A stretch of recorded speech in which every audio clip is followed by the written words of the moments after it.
माफ करा महाराज, तुमच्या विचारांना, तुमच्या संस्कारांना आम्ही विसरलोय. हो, खरंच विसरलोय.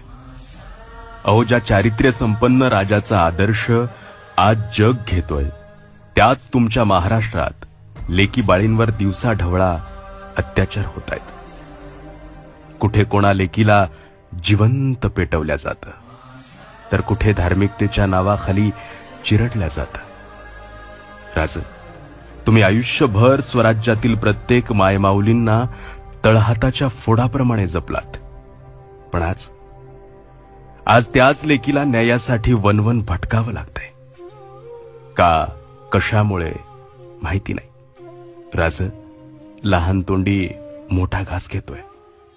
आता तुम्ही फक्त राजकारणापुरते मर्यादित राहिलात राज.